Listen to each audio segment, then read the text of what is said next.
Hello বন্ধুরা, আজকে আমরা চলে আসলাম দাদিমার ভাইয়ের বাড়ির অনুষ্ঠানে, খাতনার অনুষ্ঠান। এই বাচ্চাটিকে সবাই কেক খাওয়াচ্ছিল ও পয়সা দিচ্ছিল। আর তোমাদের দাদাভাই আমাদের সবাইকে ভিডিওতে দেখাচ্ছিল। সবাই হাসাহাসি করছে কারণ বাচ্চাটি বলছিল আমি 100 টাকা নেব না, 500 টাকা নেব।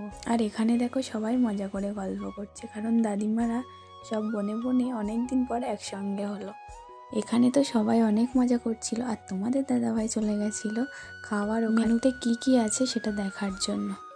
আর এদিকে আমরা চলে আসলাম স্টলে, কিন্তু স্টলে চান্সই পেলাম না, প্রচুর ভিড় ছিল। তোমাদের দাদাভাই স্টলের ওখানে যাচ্ছিল কারণ তোমাদেরকে দেখাবে বলে, বলছে যে একটু বন্ধুদেরকে ভিডিও করে দেখাই কি কি আইটেম হয়েছে, কিন্তু যাওয়ার চান্সই পাচ্ছিল না। ভিড় কাটিয়ে আমরা চলেই আসলাম ভিডিও করার জন্য। দেখো স্টলে কি কি দিয়েছে। স্টলে দিয়েছে coffee, pakora, cold drinks, ice cream আর ছিল ফুচকা। তো চলো এবার আমরা দেখি মেনুতে কি কি আইটেম রান্না হচ্ছে। আর তোমাদের দাদাভাই সব কিছুর ভিডিও করছিল এক এক করে। আর ওই সাইডে এখনও রান্না বান্না চলছে। এদিকে ক্যাটারিংয়ের লোকগুলো অলরেডি খেতে দেওয়া শুরু করে দিয়েছে। আর এখানে চিকেন স্প্রিং রোল কীভাবে বানাচ্ছিল সেটা আমরা দুজনে দাঁড়িয়ে দাঁড়িয়ে দেখছিলাম আর ভিডিও করে দেখাচ্ছিলাম তোমাদেরকেও। এখানে রাইসটা কিভাবে সাজাচ্ছিল সেটাও দেখছিলাম আর ভিডিও করছিলাম। আর ওদিকে পাকোড়া ভাজছিল সেটাও দেখছিলাম। পাকোড়া ভাজছে আর গরম গরম নিয়ে স্টলের দিকে চলে যায়। স্প্রিং রোলটা ভাজার পরে কেমন দেখাচ্ছে দেখো। সব কিছুর মধ্যে আমি আর আমার ননদ একটু শর্ট নিয়ে নিলাম।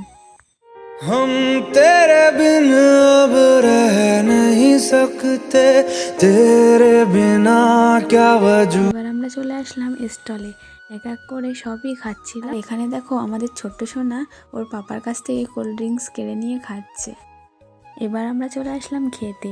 মেনুতে ছিল স্প্রিং রোল ও চাটনি, বেগুন ভাজা, রাইস, মাছের মাথা দিয়ে ডাল, আলুর দম, মাটন, কাতলা মাছের কালিয়া, চাটনি, পাঁপড়, মিষ্টি, একটা করে জলের বোতল আর টিস্যু, আর সবশেষে একটা হজমোল্লা। লাস্টে আমরা আইসক্রিম খাওয়ার জন্য এখানে চলে আসলাম। আর আমাদের বেবি আইসক্রিম খাওয়ার জন্য কান্না করছিল, তার জন্য ওর একটা ক্রিম ছাড়া কুলপি এনে দিল। এবার আমরা টাটা করে চলে আসছিলাম বাড়ির দিকে।